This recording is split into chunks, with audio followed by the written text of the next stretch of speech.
oftentimes I sit my camera down and we just talk. If something comes up, I'm just going to follow my intuition that was meant to happen, and we just have a conversation. And they will often come back and just say, you said that thing to me that one time, and I needed to hear that, and this changed the trajectory for me. Sure. Somebody just recently said, how much does it cost just to hang out with you? I was like,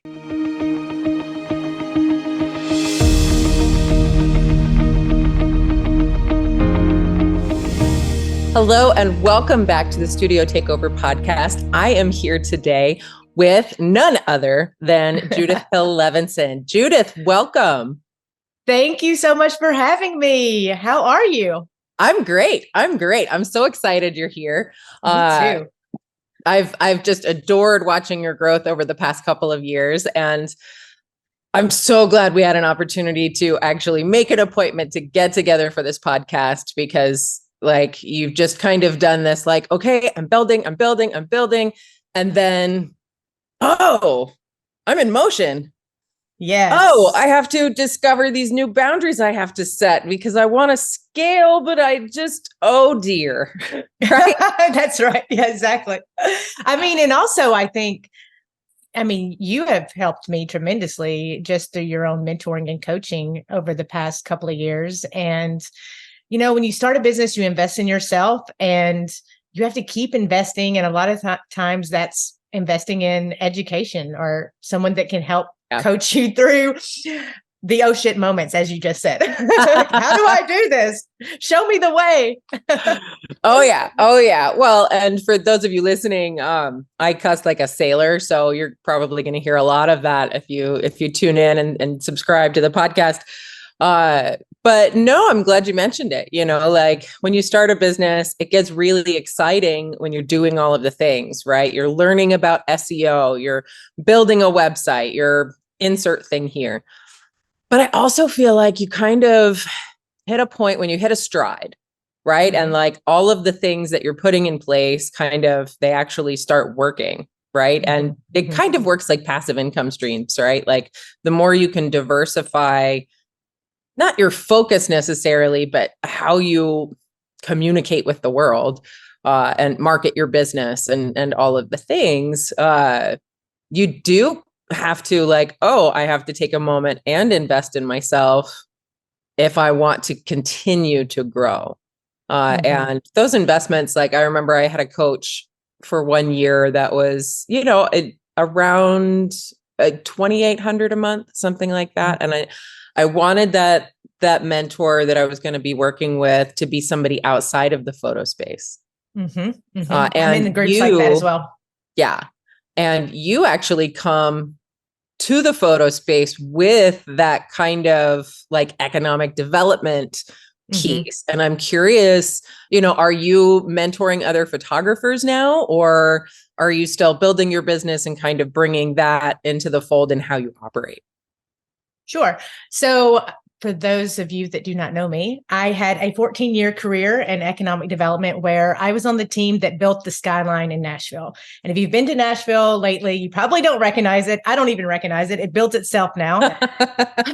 I've been told I was there during the heyday. So we actually went out and would sell the city. So I like marketing and selling through relationships is something that I've definitely brought into my portrait studio, because you might think economic development means that I'm good with economics. and I'm not. When Kat just said SEO, I was like, no, that is not, nothing in the details or system. I'm good at systems, but I also have hired VA teams to help me with things like that. But I was really good at, what we did was we were connectors, and we sold the city through, making key points, through presenting, through making connections for people, selling through moments. And all of that is because when you have a photo shoot experience, when you create that for someone, you're creating a moment that is, I think, a peak moment for them. If you really get your customer experience and service right, then that is something that they then remember for the rest of time. I swear, you see those images and it brings you right back to that day.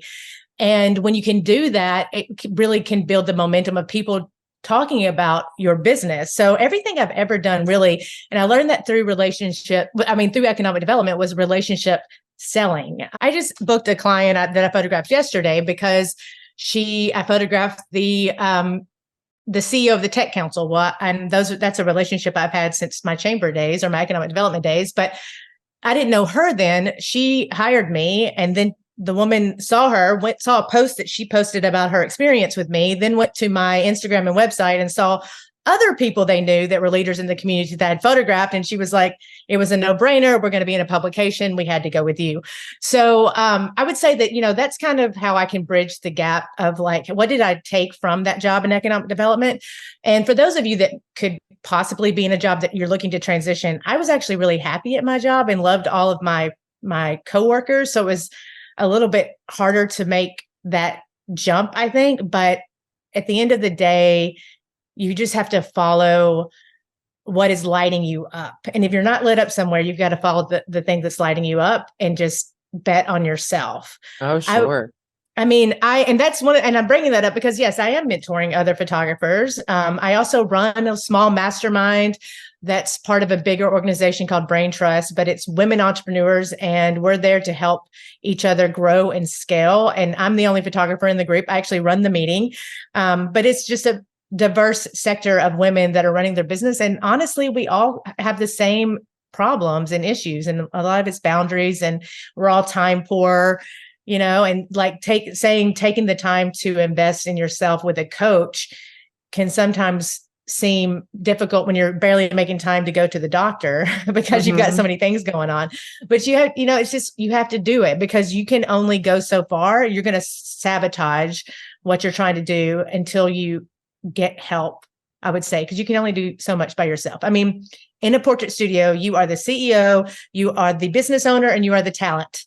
So you've got to give equal amounts to all of those things. But I left out like marketing, chief marketing operator, chief tech support. I don't know, Don't forget social media manager. That's super overwhelming for many of our mentees on the Studio Takeover is I hate marketing. I hate selling. I just want my work to speak for itself.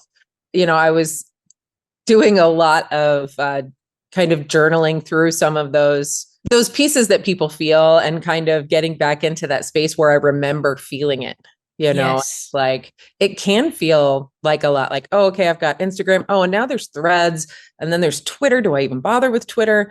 And it's really about, when it comes to marketing and selling, if it's feeling kind of gross and icky, that means you haven't committed 100% to what it is that you do for your customers.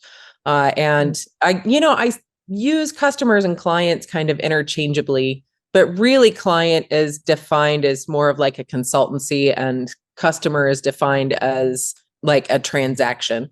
And as portrait photographers, we do both of those things, right? But understanding that commitment is what's required. And you mentioned, like loving the space you were in and your career. Was there ever a point where you were in that space of like, I don't want to be salesy. I don't know how to market my business, or you were just like, you know what, my heart is leading me here. I need to go do this thing and I'll figure it out on the way down? Yes, to all of the above. And I still feel that way about being salesy in my business today. I think at the end of the day, when I went to leave first of all, someone came up to me at a meeting that was he was like a consultant for my team. And he was like, hey, don't be the last one to know. And I was like, shit, am I going to get fired? Because people were like, she needs to do this other thing, which I was not ever going to, but it came down to, I was cutting out a little bit early, and I was like going to do my consultations, and I would be editing at work if I was caught up on things. I mean, it was one of those things. It's like, what am I doing? Like, I'm not doing anybody any justice. Somebody else wants this job and is going to honor it more than I am right now. I can't ride two horses at the same time. I've got to try this if I'm going to go for it. And I would not want to look back and think I didn't actually do that thing.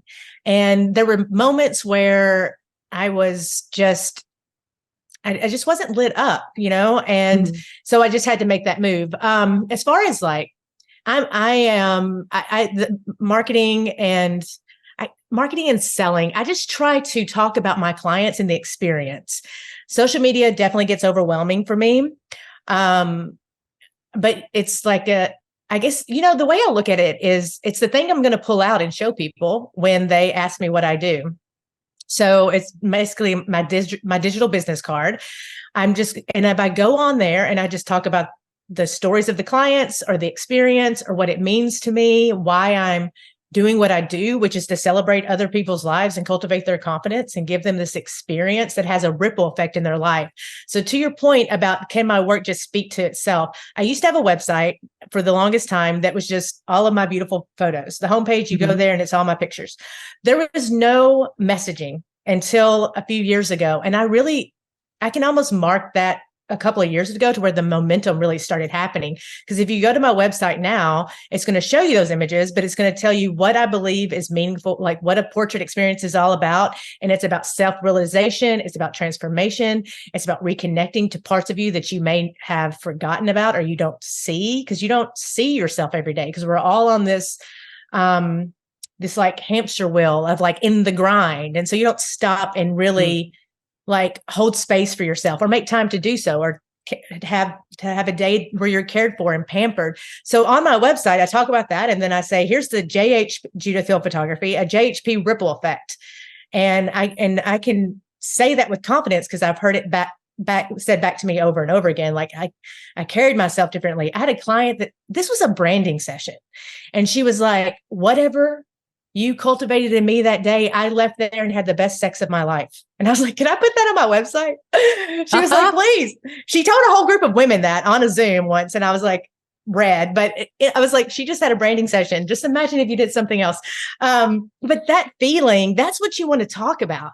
If we make it about ourselves and about salesy, we're in our ego and we're not being of service. We're trying to sell something and nobody wants to be sold to. You just tell the stories and they speak for themselves, I feel like. Well, I mean, yes. That's the thing about, the system that we teach was especially helpful for me because, I didn't want to be salesy, right? And I came from the bartending world, right? Where it was like hustle drinks, upgrades, the whole 9 yards. So I wasn't in the space where I was afraid of charging people. But once I did the numbers of this is how much I need to be able to make, this is how much I need to be able to charge, was going from like getting excited about a $200 bar tab to, oh my God, a $2,000 sale. And that was like way back in the day, right? The selling of that extra zero, right, was, oh my God, we're all going to die. Who can afford this? I certainly can't afford this. Who do I think I am for charging this much? All of those things that go through your head. The system itself like creates the byproduct of the money, right? It's equal exchange. Yes, I put a price on this thing, and how I deliver my process and the imagery, the result of that is the sale. But it wasn't until I got to this space of realizing all of the other byproducts that come with that experience, like you even touched on it, right? Like cultivating that confidence and what that does for people when they leave the room. Right? Walked out the door, had the best sex of her life, right? Or maybe if she's got kids, walking out really tall and modeling that confidence for her kids and what that represents to them and how it is that they want to model that moving forward. Because, kids don't do what you tell them to, kids do what you show them. And once I started realizing those other byproducts, the confidence, the ripple effect into the rest of their lives, is when I started getting really excited about having people in the studio. So it went from, well, we include a design consultation where we get to like, okay, that stuff can all be listed out. But then it was, oh my God, you're going to love it. Right? Like, so we don't just have you show up and shoot, like we make sure that we have a meeting beforehand to address all of your vision and your goals and what you hope for it, what it is that you want to see, your design aesthetic. And then when you come in, you actually go into professional hairstyling and professional makeup so that you actually have like an hour or so to relax and be cared for. and feel supported, so that by the time you make it to the session itself, you're already on cloud nine, right? It's going to be amazing. I can't wait for you to have the experience, right? And then that enthusiasm is really like the selling point. And when they get into the space of their image selection and choosing their images, whether it's right after the session or a couple days later, being able to have those moments with them hand in hand, right? Like when we did your photo shoot, right? And seeing everything, all of it, like have that gasp moment together. Like, oh my God, we did this, you know? Absolutely. People get excited. Like, you noticed when you went from focusing on, oh my God, I hope the system works, to being really excited about how the system was working and all of those other pieces in their lives?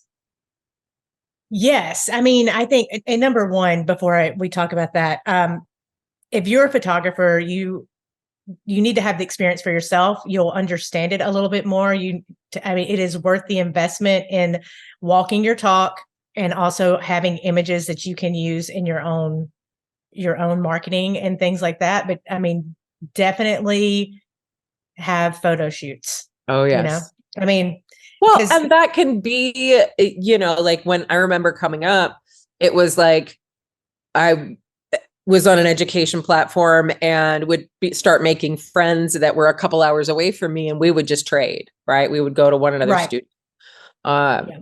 And then once I got to a space where I could afford to start investing in the process, the difference in that was those special details, right, of that system and process. It wasn't just about practicing and posing anymore. Now it was experiencing all of the care that went into those details and how each of those steps impacted my experience.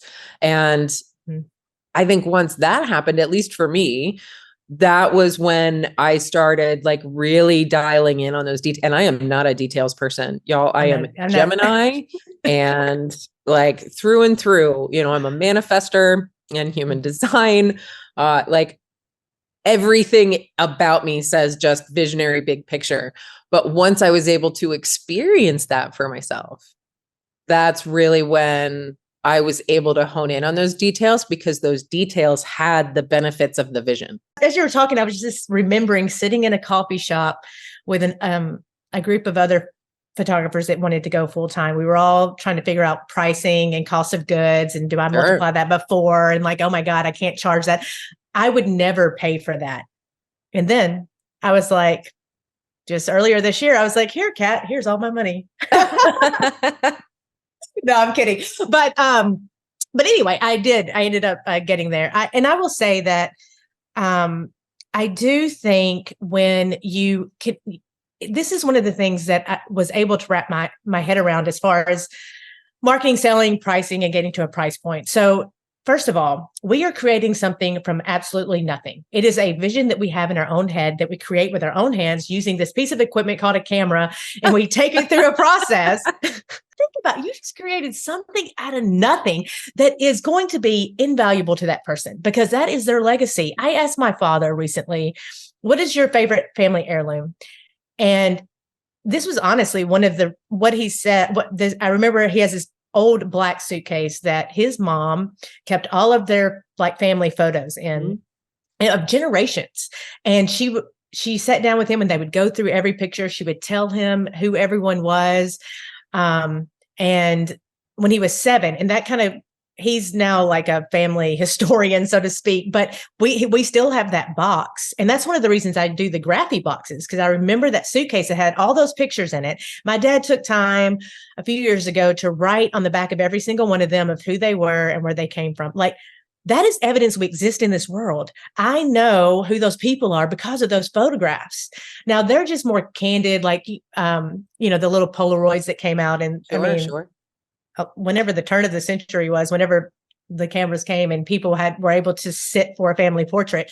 But that is what we are doing for other people. And sometimes you see people go, I don't like that one. I love her and she's a badass. And I don't even know who that is, but I want to be her. And you are not only showing people parts of themselves, you're showing them who they can become. You are giving them an experience that is positively affecting their life that actually has no value. I mean, it has every value and it's invaluable is what I mean. Like you can put whatever price you want to put on that. But when something happens to that person, then the people that love that person, that is what they're going to go looking for. So we sometimes get in our own way about all this other stuff, but you got to bring it back to center and back to service and back to what you are actually creating from nothing for people that are cherished, like to an extent that we would probably never even know sometimes. I mean, there's tissues at the reveals because people are crying. It could be they are just, and they're like, why am I crying? But it's because they felt seen for the first time, and innately, emotionally, if we physically need food and water and rest or whatever, emotionally, we need connection and we need to be seen and heard. And that's what we do. So I had to get out of my own way and I have to come back to that every single time. And I do think also like the systems that you teach, particularly when you think about like what you are giving, the more you give in customer service, the more you give in client experience, then the more I feel like you can charge an equal exchange, right? And when you were spending time with the consultation course that you have is, so amazing. And you like taking them through that Canva presentation and showing them all the possibilities. They don't know. They've never done this before. I have no idea. The more we handle, it's like if you're going to go get some dental work or you're going to go get some kind of procedure that you've never done before, you want all that prep work so you know what to expect, because you're giving yourself over to someone else. I mean, not that we are doing serious work like medical stuff, but at the same time, we want to help them through the whole process. And you will set yourself apart from other people when you just take them and take care of them and show them all the things. I mean, that's how you can, if you need to justify it in your head, you are giving more, so much more than what just taking pictures when you're doing that. And also the marketing mastery course that, thinking about the sacred money archetypes that you teach about, like how people spend money and who are you on that, because you're going to attract people like yourself, just understanding what really drives people, because we are very emotional beings. There are people that are just very logical about things and that's okay. But there's a lot of other people that operating on emotion, and a lot of that when they're spending money to do something. That's also kind of the beauty of how, this particular sales process is taught, right? Because it meets all of the points for all of those sacred money archetypes, like the logical spenders and the emotional buyers and the nurturers and the celebrities and the mavericks and so on and so forth. But then you can start analyzing who it is that you're going to receive, right? And 9 times out of 10, you're going to be attracting like attracts like you said. And so then once that process is in place, you followed the recipe, you've created the system, then it's about tweaking that system to serve that favorite client, right? And make sure like all of those bases are covered, right? That's why there are pricing incentives for, the accumulator, right? So the more you purchase, the value increases because the savings per image becomes more and more the more you buy. But if the celebrity is the person you love working with, they're the ones that are, luxury spenders through and through, and everything has to feel really high end and exclusive. Well, then, like, okay, how can I really, outfit my space to feel really luxurious? How do I create my messaging to speak to that exclusivity? So that those are the people that are drawn to you, right? And understanding those buying motivations for people is a terrific way to understand how to craft your messaging, how to, that goes for your emails that you deliver to them, all the way through to how you speak on social media, to how you speak to them in person. You want to hit the highlights of the things that are valuable for those people, because then when you start describing your experience with that in mind, you can touch on the connection and the community that you're building of other women that you photographed, and like all of the ways that you support that connector, that nurturer, that maverick, that ruler, right? And then that's really when I think it starts to get fun. When we come into the photo space, we want to adapt the recipe before we understand it. And that's when things go sideways. Well, I'm not making any money like this. Really?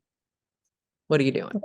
I mean, you're in comparison mode, and when you're not in alignment, I notice this about myself whenever if I start taking big headshot jobs and then I'm spending a lot of time doing headshots, which is, not why I started my business. But sometimes it leads to great big things.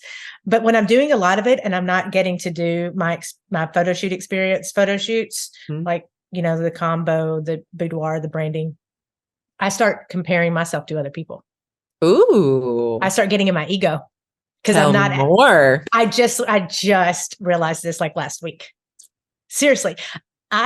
There's a corporate client of mine that is sending me all over the place to do executive headshots, which I'm really grateful for because I love experiences and I love to travel and I'm getting to go all over the country.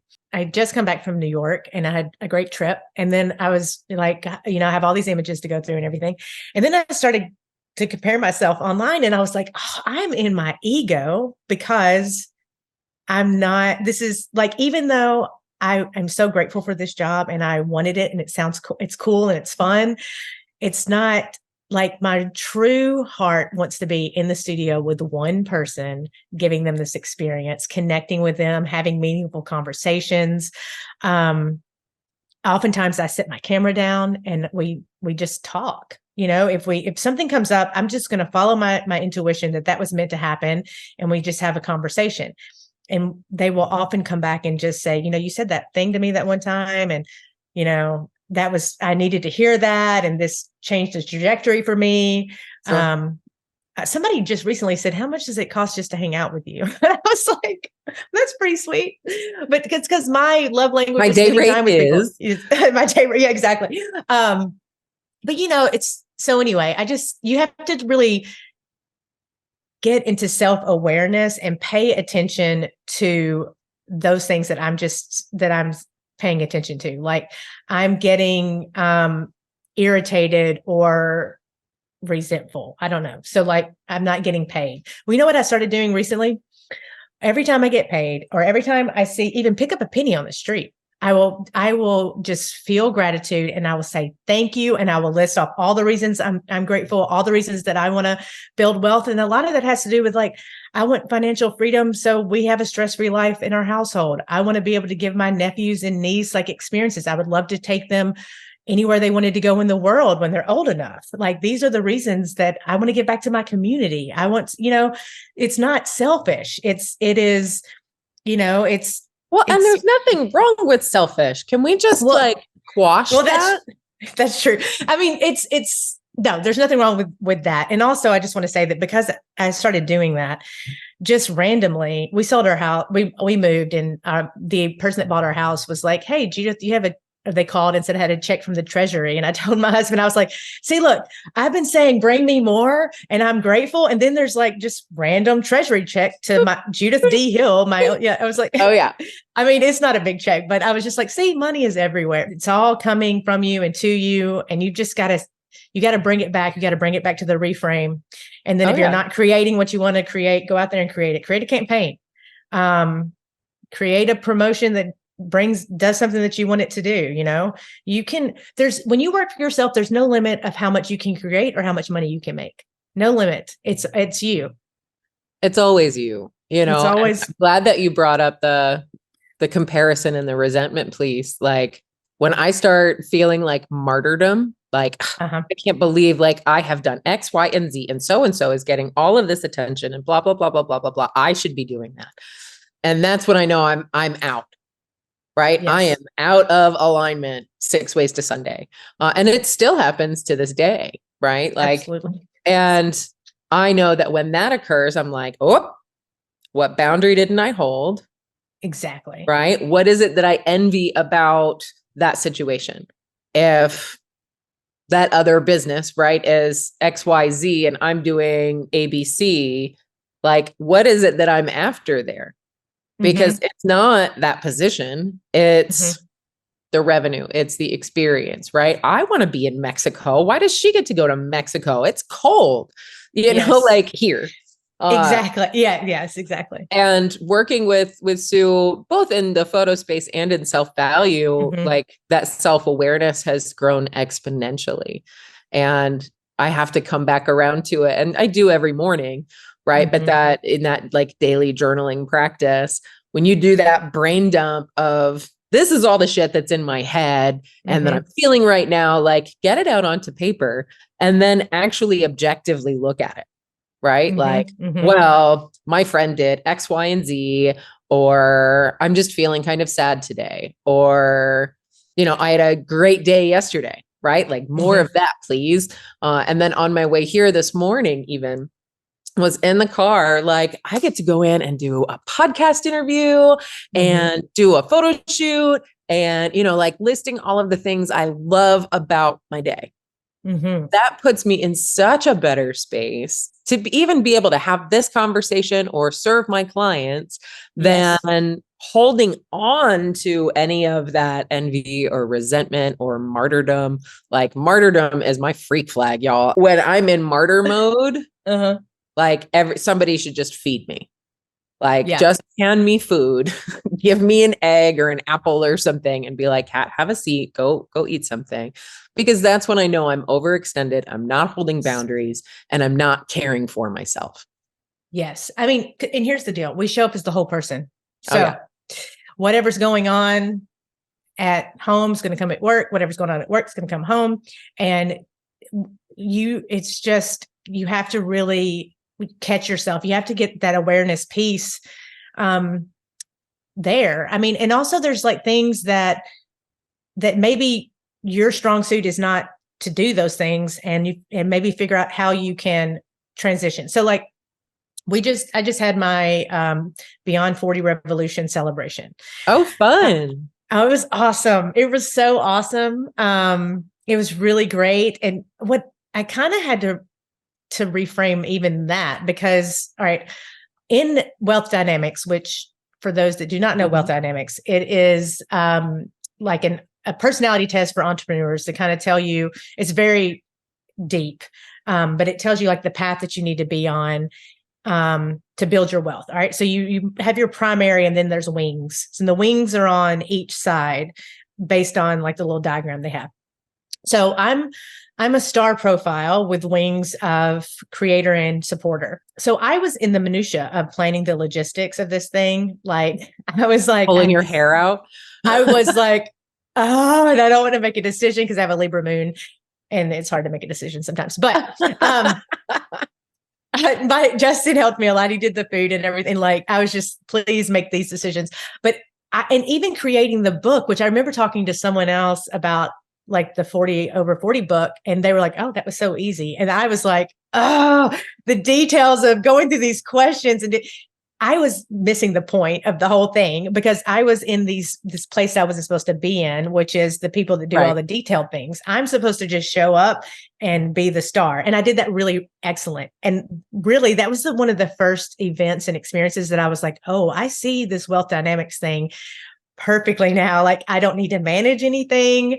I need to build, eventually, I guess a team or at least one person that can handle the minutia of details of everything. Like I need a Jen Hudson from Sex and the City. I need that person that just handles my life.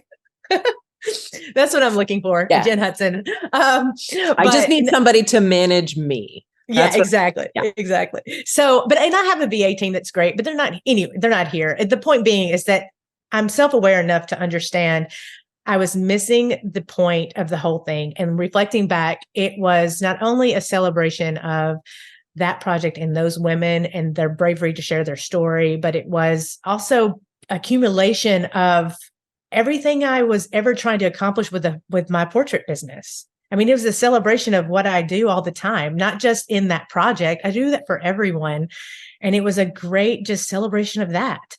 And we did create a book, and most people aren't in a book, and now people want to buy the book. So, I mean, anyway, we just sometimes are just assholes, and we should just well, and we forget, right? You just forget.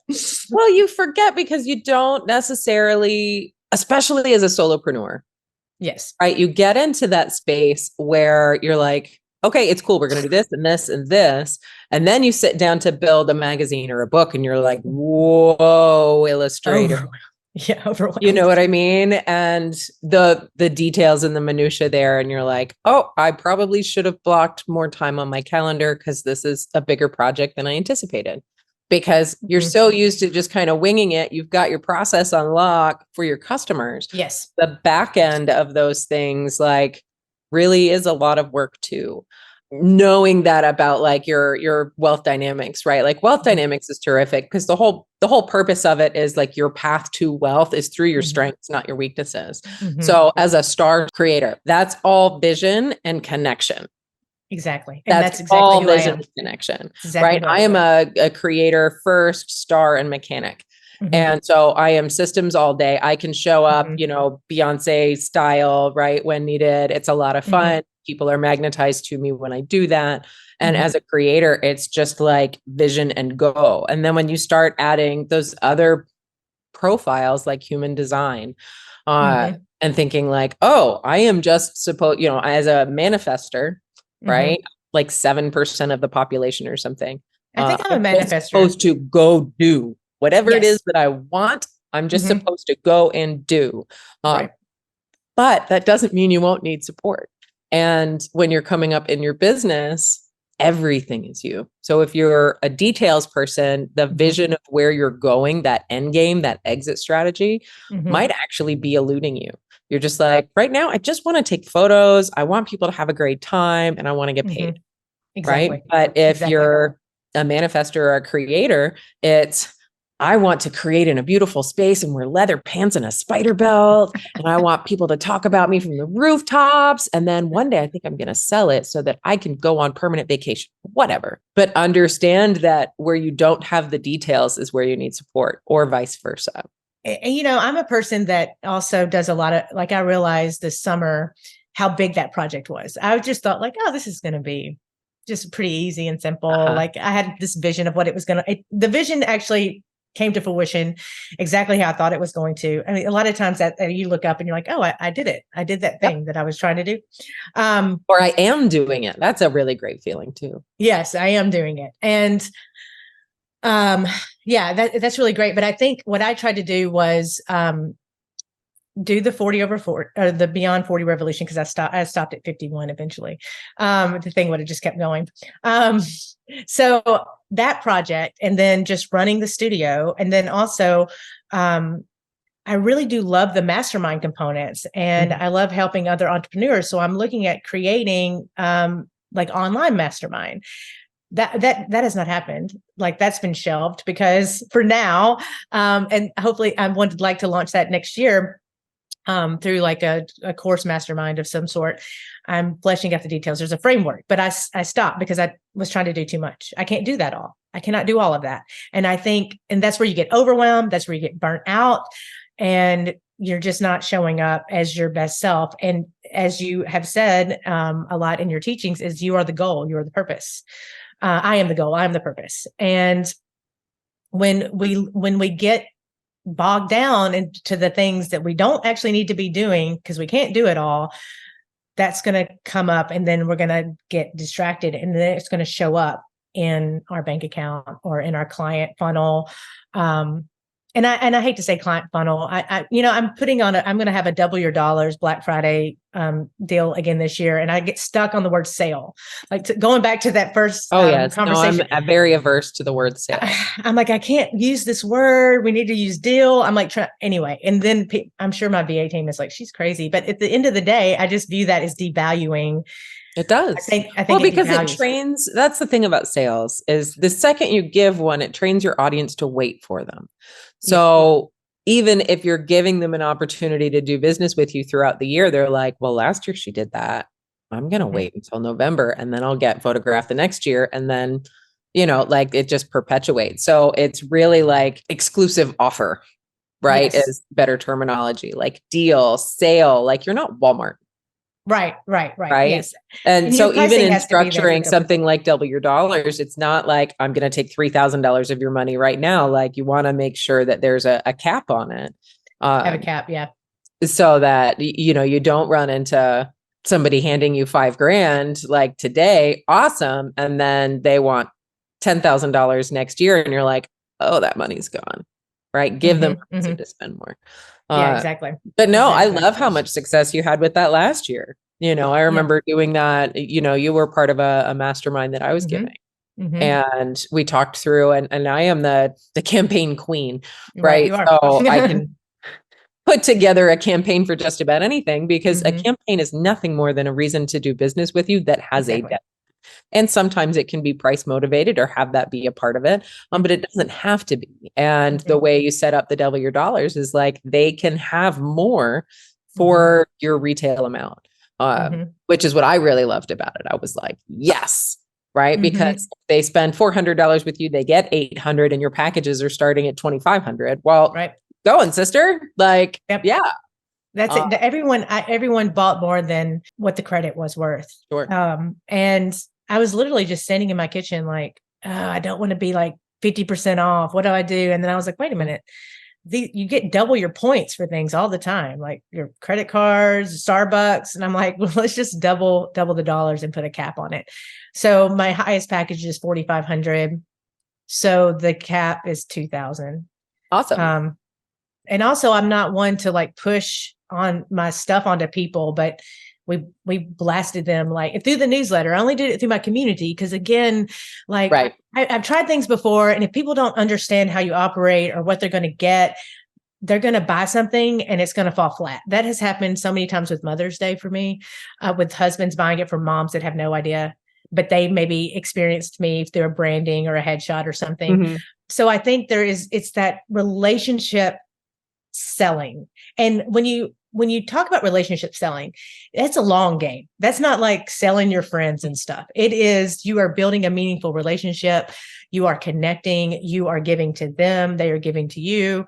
And then eventually they will probably when they think of something or someone's like, I need a photographer, they're going to think of you and you're going to stay in front of them through a newsletter and build a community so that they will scream your names from the rooftops. Because what you want to build a business where clients are selling for you and you don't have to do too much. Exactly. And once you get into the networking and you start building that, then you don't really have to do as much. I mean, you should do social media because that, number one, you just get to talk about your clients. Like, don't make it about you. Just talk about them, show your beautiful work and let it be your digital business card. But you won't have to.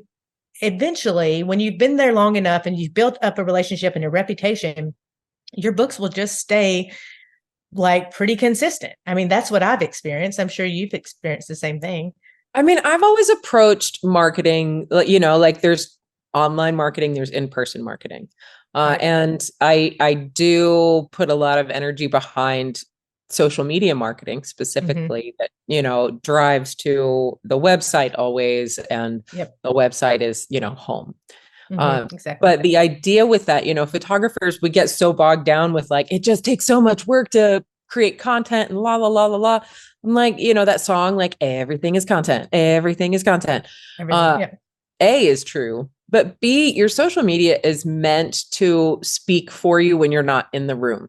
Yes. Right. So that you can actually put 70% of your energy into those relationships that you're building in real time.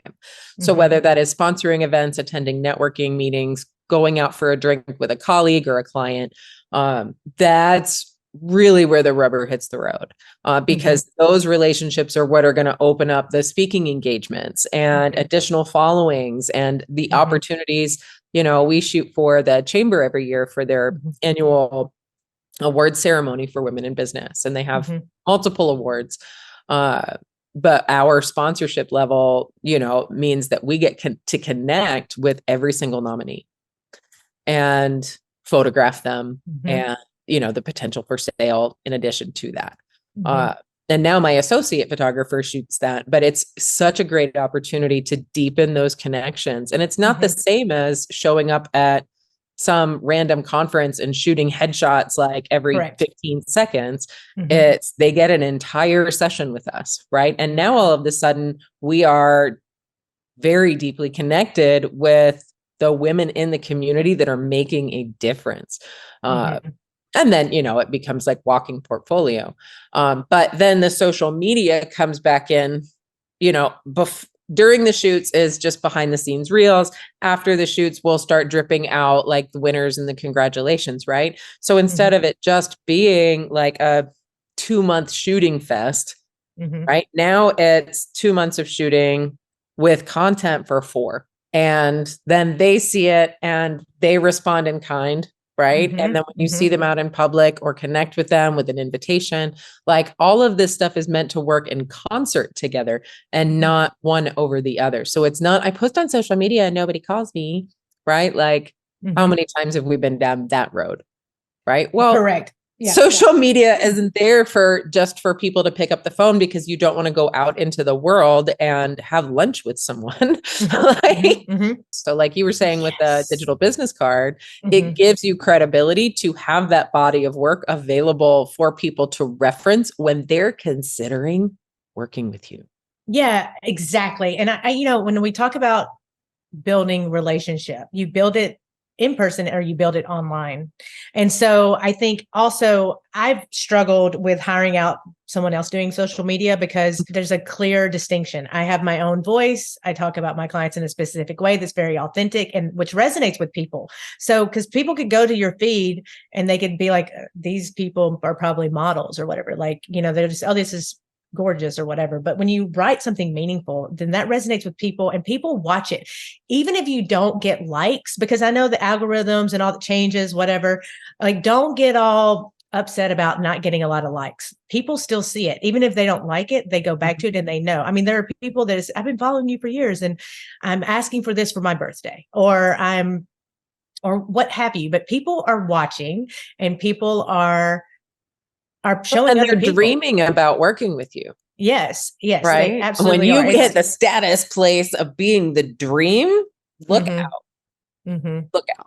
Yes.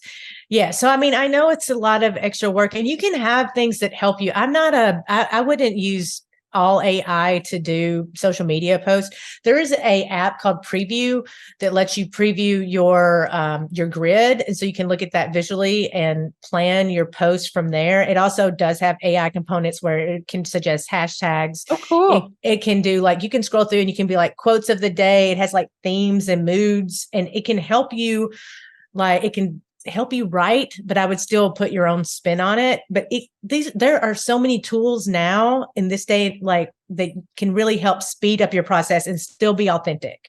And I think we don't often, I honestly found that because I was like, there has to be an app that does AI to help you speed things up because I get overwhelmed and I can let that fall to the side, but I don't need to. It is just a part of the business and it's a part of getting clients in the door. You know, there's turn all your taps on and they come from everywhere. And then you can decide when to turn them off too. Yeah. You can say, I'm taking a break. I'm overwhelmed. This is not healthy for me. I mean, we've done that with ads. I ran one ad for like 3 years and it broke all the rules. It was like really when video started being like the number one motivator and attractor for ads, and video just didn't attract people for whatever reason to, you know, the ad itself. And they say, don't use collages, don't use single images. So what did I do? I created a collage in a program called Blog Stomp. I remember that. $50 I forever, remember. by the way. Yes, I had that at one point too. No, Yeah. I still do. I still You use it today. Okay. But it was a collage, and basically all I did was made sure to incorporate all of the the demographics that I shoot: curvy women, women of color, women, older women, like all of the things in this one. It was all cohesive visually, right? With the color palette and so on. And it was just about like the promise, like, give me a camera, a window, and a reflector, and I can change the way you see yourself. I can change your life. Exactly. And took people to my contact page, not even like a true landing page, right? Or a sales funnel, click funnel, whatever. And I mean, man, I should turn that back on. Yeah. You should. I'm glad you said that, because it is really important to show everyone that you photograph.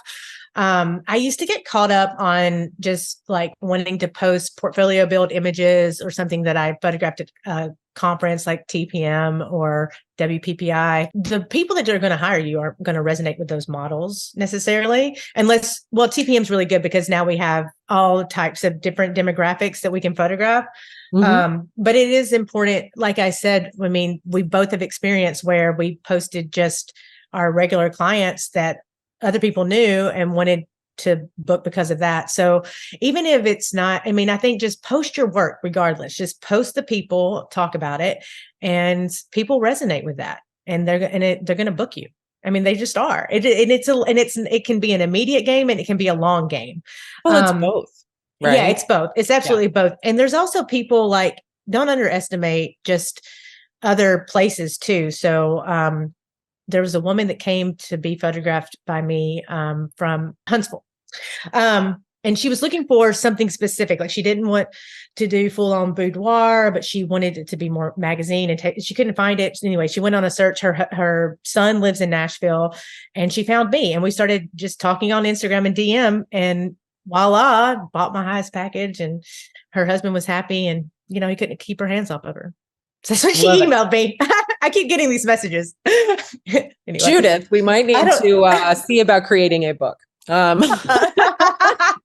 know. Anyway, that's my manifestor. I'm like, ooh. Yeah, I'm the same way. But yeah, the point is, though, just do it. Just do it. Find the time. There's AI tools out there to help you along, and post your client work, and just be excited and grateful for it. I mean, and it is a game of averages. There's a lot of reasons why people buy, which we have talked about, and just be grateful for every single dollar that someone spends with you, because it helps you continue to do what you love to do. It helps your family. It helps you. I mean, just reframe it. I'm the queen of reframe too. I'm an Enneagram 7. Kat and I take all the personality tests. We do. You got to get out of your own way and just keep putting one foot in front of the other. And you'll look up literally I did that, honestly. So when I was doing economic development, one of the projects I worked on was Warby Parker's. The co-founders of Warby Parker came to Nashville, and they were wanting to open a shared service office here, or a second regional headquarters. So I was on the lead, and I was showing them around. And we looked at the space in it's called Marathon Village. And it's an old car manufacturing plant. It's industrial, like exposed brick and hardwood floors and big industrial windows with north facing light. And I walked in there and I was like, oh, I would love to have a studio like this one day. Ooh. I would love that. Because I was doing it, on the side every weekend. I was shooting and doing it at night and everything. And then that is where I am today. I'm in Marathon. I'm in my 4th year. And I looked up and I was like, holy shit, I did it. I think this place is not the same one, but it looks just like the one I showed Warby Parker. I mean, so just keep. I mean, that's exciting when, like you said earlier, sometimes you're so busy doing the work, and then you look up and you're like, oh, I'm doing it. I'm doing it, and I did the same thing. I remember being so inspired by my mentor over like the past, almost 9 years now. It'll be 9 years, Jan 1, of working with her. It was Sue Bryce, and just seeing her speak on stage and giving demos and teaching and being a part of that community and like really like elevating my business through that. And then this year I was like, I'm doing it. I'm creating this platform. I speak on stages. I'm so excited to be speaking at WPPI. Yeah, I can't wait. Yeah, it's going to be fun. But you know, I did that recently. Like I was sitting on my porch and drinking a glass of wine and kind of reflecting about the day. And I was like, man, 2015 Kat would be pretty impressed with you today. Yeah.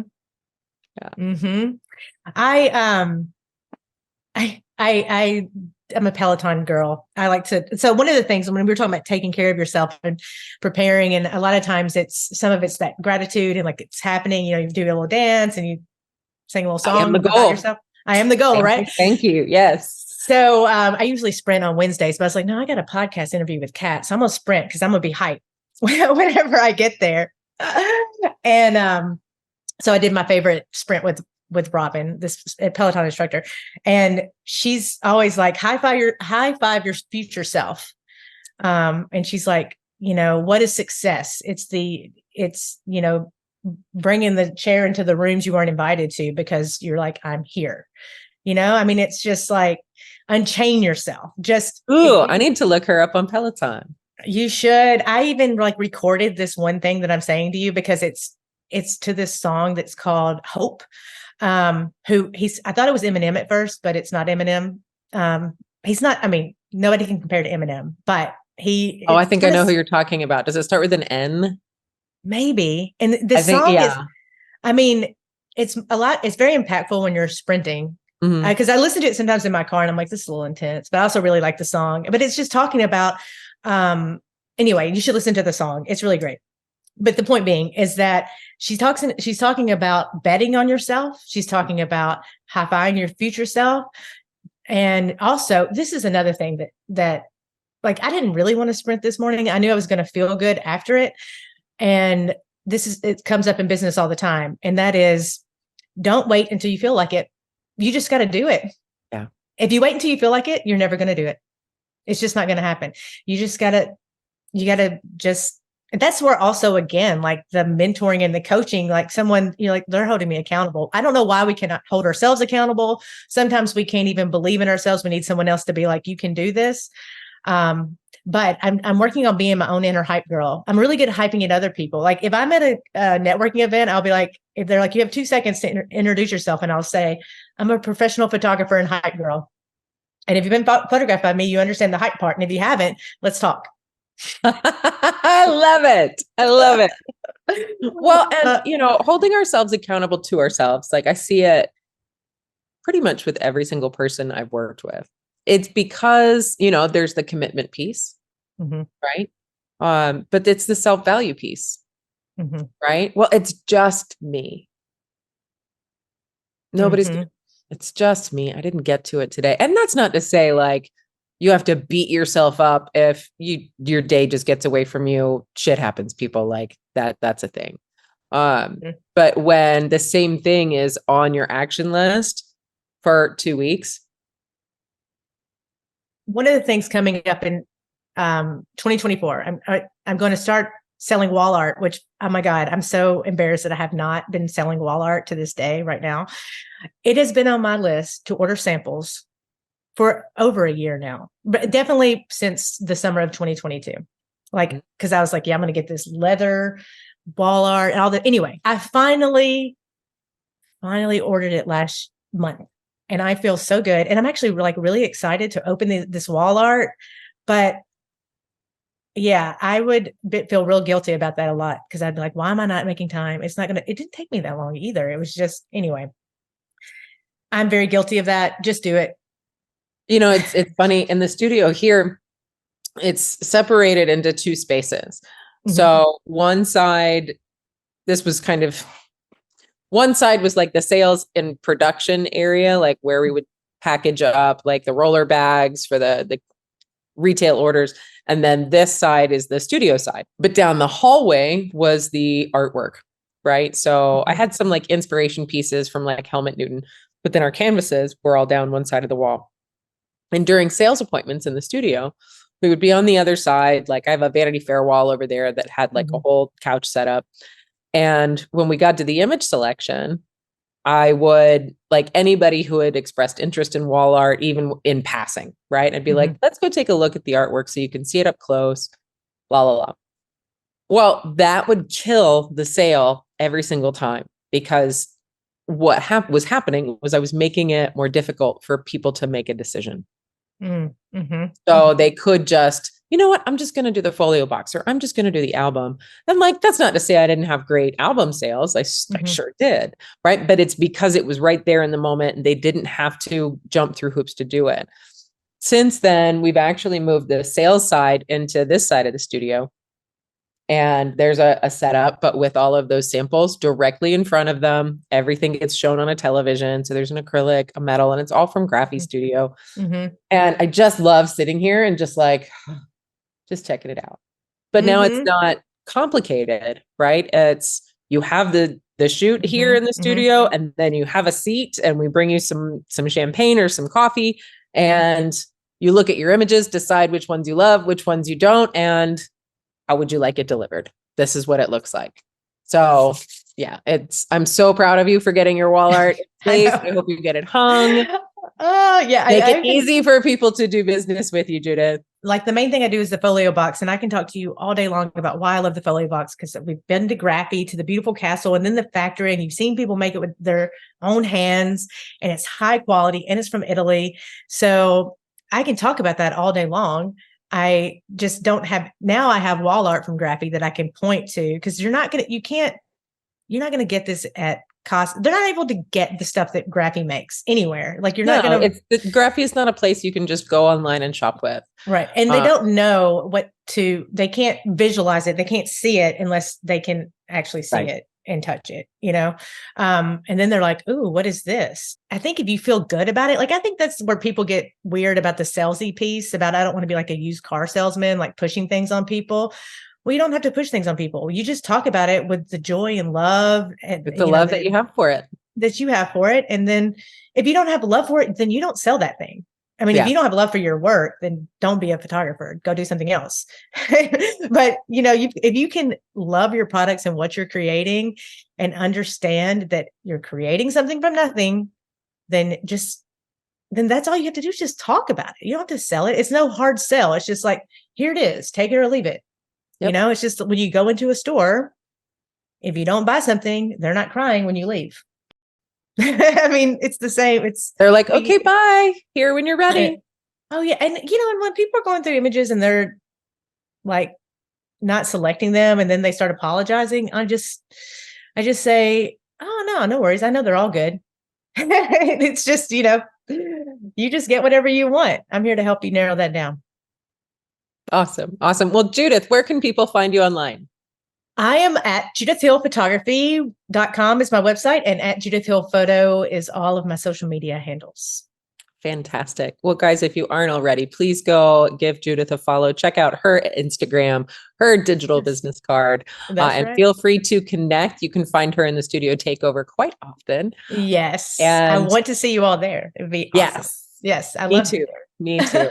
But Judith, thank you so much for your time today. I so appreciate you.